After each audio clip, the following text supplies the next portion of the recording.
everyone. My name is Donnie Geisler. I'm 44 years old. I was a former national team member in Taekwondo, two-time Olympian in Taekwondo, and I'm currently the head coach of the Donnie Geisler Taekwondo Training Center. Kyungnan!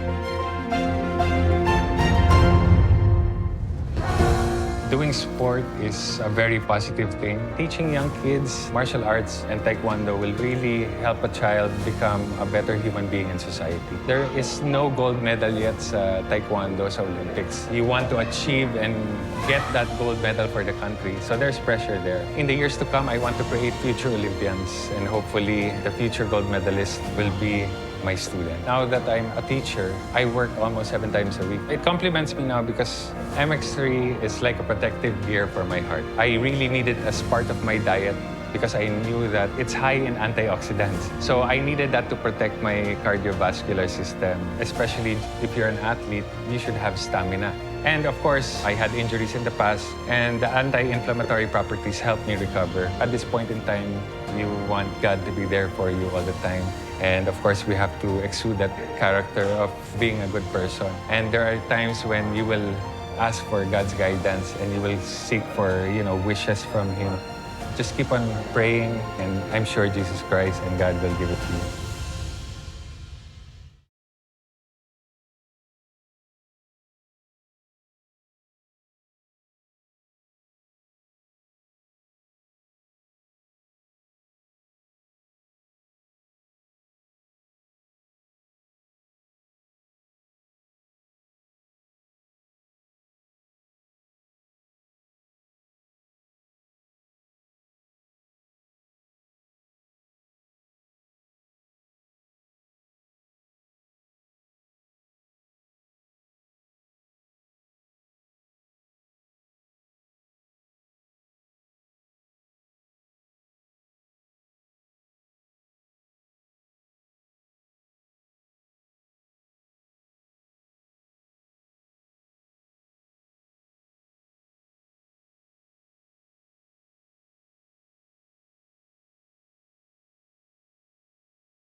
Miss Dabaglita! With Tita Cora and Kapitana Sisa. Same, pero iba! Kayo patuloy pa rin pong nakatutok at nakikinig sa number 106.7 Energy FM. Pag mong sabihin radyo. Sabihin mo! O, diba? Hello pa rin po sa mga nag-early lunch na. Sama kayong panig ng Pilipinas. Sama kayong panig ng Metro and Mega Manila. Hello po sa inyong lahat. At syempre, sa buong mundo na nanonood ng Baklitas sa Team Replays. Hello po sa inyong lahat. At sa mga kababayan natin all over the Philippines na naapektuhan ng tagtuyot, mare. Dahil sobrang init ng panahon. Ako, relax lang po tayo. Ugaliin natin na meron tayong baon na tubig lagi. Tama. At maligo, o diba? Huwag niyong pahinayangan po ang ibabayad nyo sa tubig kaysa naman po, alam mo yun, na mas lumaki ang gastos nyo dahil kayo ay nagkasakit. Oo, diba? Kasi may mga rotational na outage na din ng tubig, mare, kaya mag-impok ng tubig. Diba? Parang, ano yun, tagtuyot na naman ang ating mga palayan. Kailan ka huling nagdilig? Huli na naman dumadapo ang tagtuyot sa ating mga lupain. Kaya, Tonyo, diligan mo na. Hindi kakayanin ni Tonyo. Masyadong kokonte ang tubig. Pati si Tonyo ay natuyuan din ng balon. Ay, magpakilala muna tayo. Siyempre sa lahat ng ating mga pagkako po si Kapitana Sisa. At ako naman ang hindi matutuyo, succulent na si Tita Koya. Succulent. Tita Koya. Tita Cora. Dapat yun nga yung tanong sa'yo. Kasi di ba may nagtanong sa atin? Kung bakla ba daw si Tita Cora? Hindi. Tita Koya po ang tawag sa Tita na, Koya. kuya pa. Yan. Siya po kasi yung dating mato na nag-trip maging bakla. Ganon. Kung anong isinuport ko siyang idinaot mo. Ay, hindi yan magugustuhan ni Tita Alice. Tama. Na ngayon ay nagbubukas ng kanyang store. Wow. Ng bagong store niya. Lola, sa Glorieta 5 daw. Ayun, taray! May Lola Nena sa Glorieta. Yes. Kaya Yay! naman, Lola Nenas, Diba? beka naman. Truly, Charis. diba? Eme lang, Tita Alice. I love you. Pat-toasted siopaw ka naman. Oh. Pag isang box. Wow! I love you, Tita Alice. Yes. And of Oy. course, our friends from Australia, si Cathy Amos. Hi, Yes. Mare. Si Ate Oo. Teren, of course. Sa lahat ng mga nanonood sa atin all over the world na patuloy na nagko-comment. And mga taga Baguio City, hello sa inyo. O, diba? At sa lahat, Mare, ng pamunuan ng Arena Plus. Oo, hello po, Ay, Sir Chan. Chan. Ay, At ng sabay pa Bingo tayo. Plus. Oo, diba? ng Bingo Plus. Dahil napapakinggan nyo na ume-ere na, sumasahing papawid na ang Arena Plus at ang Bingo Plus. Yes. O, diba? Download the app. Correct. Mare, mamaya sabay tayo manood ng basketball. Oo, diba? Anyway, Truly, ano ngayon? Oo nga. Oo nga. Hindi, kagabi. Kagabi. Meron. Hindi, Ano ba? Kino-confuse mo ko Friday pa yung laro. Mali. Replay. Kala mo ba? Oo. Replay. Sige na. But anyway, ito eto na babalita nga. mo may tungkol sa kahayupan. Ito na nga, Mare. Kasi Sino nga, yan? Ano yan? Bakit anong ginawa? Dami kagad tanong, di ba? Wala pa ngayong balita. dahil kahayupan. Oo. Itong Fourth Impact, Mare. Di ba napabalita nga nitong mga nakaraang linggo Oo. na nag-aalaga nga sila ng 200 na aso. Fourth Impact, Shih ito Tzu. yung apat na magkakapatid. Oo, grupo. Na singer. Yes. Okay, oo. Nakamakailan, Mare, ay nakasama sa kick-off rally ng ating gobyerno Oo. diyan sa Quirino Grandstand. Ay, wow. Yes. Oo. Dahil nga raka, Ayan, sila opak. oo. Pakak naman talaga In sila. fairness, ang Kasi gaganda. 'di ba, ikinararangal ng Pilipinas na magkaroon ng mga ganyang katatalentadang mga hindi maganda O pakinggan. baka magbiglang Very- masabi mo Mga Talentada. talented persons yun. from the Englishin Philippines. mo na nga, huwag mo ng Tagalogin Yes. kasi mapapahama ka dyan. So beforehand, Mare, Oo. Wow! Wow! Bago ang kamay. Oh. kinaa. Sinipa. Ayun na nga. So sumali sila sa mga ilang mga shows ng Oo. British Got Talent yata, Correct, diba? Oo, mga ganon. Oo. Ngayon, di sikat na sikat sila, Mare. Di syempre kinuha sila ng gobyerno para sa kick-off rally. Oo. Okay, walang issue. Oo, wala. Pero eto na, Mare. Oo. Nung nag-fundraising sila kamakailan Oo. para daw dun sa mga doggy ouster nila, sa mga aso nila. Oo. Na dreamland for our Shih Tzu, para mga ganon. Ilan ba yung asong sinasabi? 200, Mare, lang Grabe. naman. Ano lahat yung kanila? Na Mare, kinundi na ng post kasi Oo. irresponsible nga yung Hindi, pero lahat yung pag-aalaga. kanila nga. Yes. Ay, akala ko yung mga buong sa subdivision doon lang pinaiwan. Oo.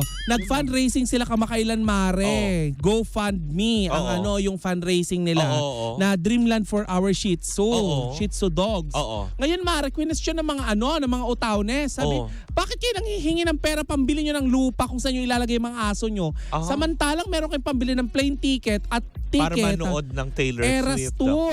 Oo. Ngayon, Mare, ang sabi ng mga netizen, bakit hindi kayo manghingi sa gobyerno? Total, Uy, bakit ba? Mali mo pwede naman naman. sponsor yun. Kasi meron naman meron naman mga ahensya ng gobyerno na pumoprotekta sa Sa mga karapatan ng mga welfare aso. ng mga hayop. Pero, Haso, ayop. hayop. Oo, buong yung mga pro- hayop. protekta. Diba? Pero Mare, kinukundi na nga nito, kinukundi na ito ng mga ng mga animal rights group. Lalo na yung hindi, pero pagpaparami grabe. Ang ng dami nun, Mare. irresponsible nga Paano mo daw. na maaalagaan yun, diba? Sumagot pa yung isa sa mga sa mga member ng ano daw Fourth sabi? Impact na Oo. wala kayong pakialam kung ano ba yung sabi, wala kayong Ay, may pakialam. ganun siya?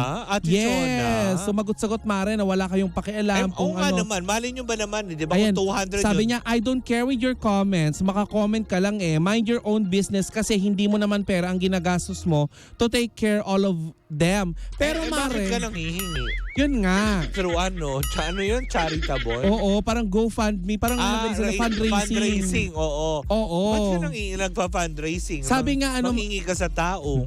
Kaya nga, Tapos sasabihan mo yun ng comment sa'yo na ano. wala silang pakialam. Ano ka, Day? Oo. Di ba? Nakakaloka ka dyan. Ayusin mo, Day. Tapos ang sabi ng mga alam mo, ang bansag sa kanila ngayon, Oo.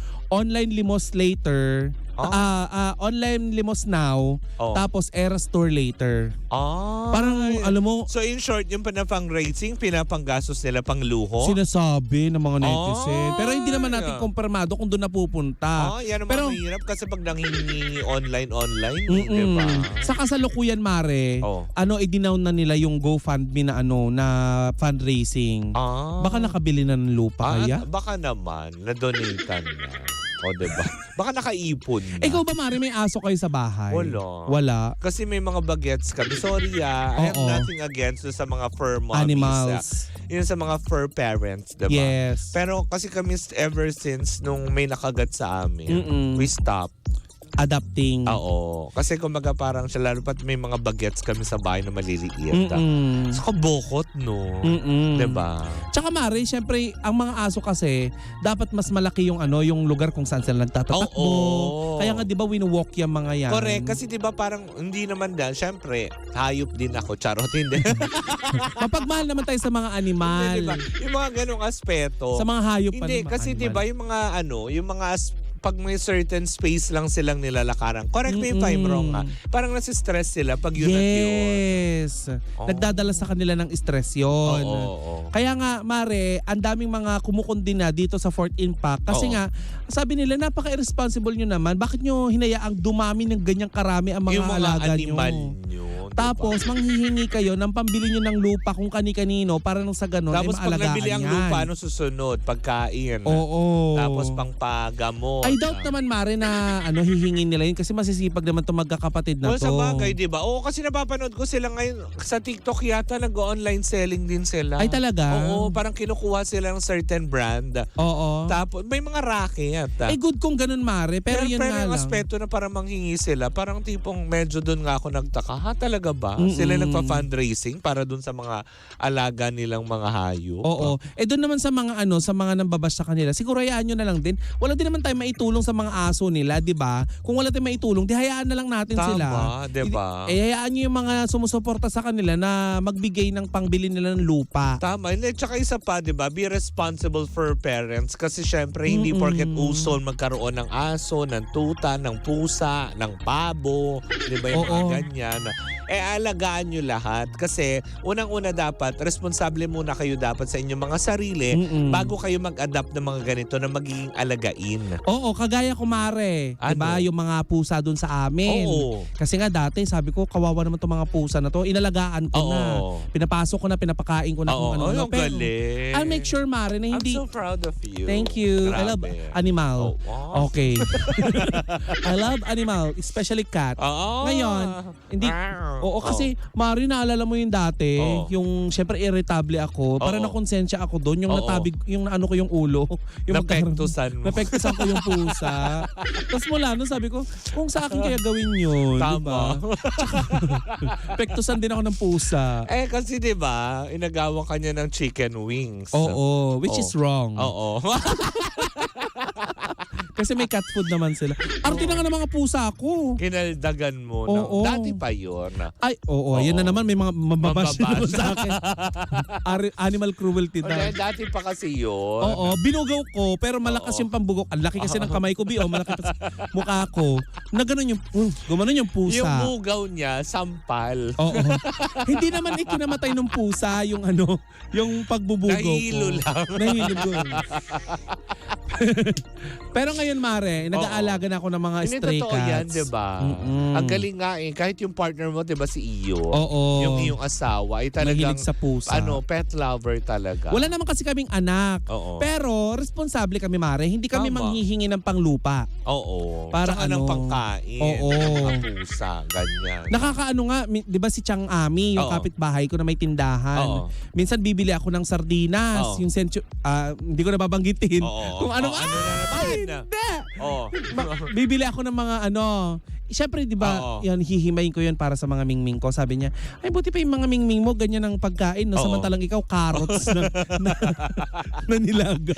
Sabihin mo din sa mga pusa mo, maging vegetarian ta. Let's be vegan. Ayaw nila. Arte-arte nila. Oo. Sabihin mo din sa mga pets mo, let's all be vegan. Oo. Ganon. Ayaw nga nilang kumain ng mga mumurahing Ang cat tare, food. mas maloka ka kung naging vegan yan. O, problemado Oo, ka mahal ng ngayon. broccoli. Hindi, di ba? Kidding aside, nakakatuwa din naman, nakakatanggal aliw na magkaroon ng mga alagain sa bahay. Pero Oo. syempre, dapat maging responsable nga lang tayo.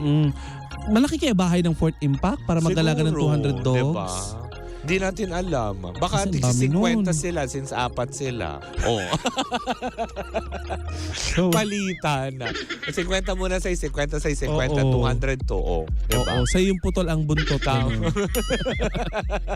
Anyways, 'di ba? Ay, nako. So much to that, pero sana man lang 'di ba na maging responsable nga in a way na tipong hindi natin kailangang iasa sa ibang tao. Tsaka wag na din natin idamay ang gobyerno sa Oo. issue ng Fort Impact. Wala namang kinalaman ng ating presidente sa aso ng Fort Impact. Truly, 'di ba? Na nakakaloka. Yan na natin. Madami lang talaga mga hayop na nakapaligid sa kanila. Pero alam mo 'yun, lahat 'yun mga lulusog. At saka doon sa Char. you die by dive. Takot na naman yun. Oh, 'di ba? But anyway, Mare, Oo. hayaan na natin. Correct, hindi Basta ba? kung mag-aalaga kayo ng dog, be responsible. Tama. Wag niyong hayaan na yung mga alaga niyo ay makaabala ng ibang tao. Tama. At wag kayong manghihingi ng ipapakain. Tama ulit. Diba? Yung mga ganong aspeto. Wala nang way. Saya. Nandiyan po muna natatapos. Bilis ng araw, no? O diba? Webes Friday na bukas. Friday na. Bilis. As next week, parang kalahati na naman ang buwan ng Marso. Tapos mag-Holy Week na. Diba? Oo. Na nakakaloka. Well, anyways, bukas po magkarinig ang magkatsikahan na naman tayo dahil para sa isang umatikabon, tsikahan mula sa Chika sa Arena. Nahatid sa atin ng Arena Plus, astig sa sports. Bukas yan, pangantabayanan natin. Yes. Well, in the meantime, ako po si Kapitana Sisa. At ako naman yung Tita Cora. At kami pa rin ang Baklita sa Woo! At tuloy-tuloy pa rin po ang ating tugtugan. Siyempre, dito po lamang yan sa number 106.7 Energy FM. Panggawag mong sabihin radyo. Sabihin mo!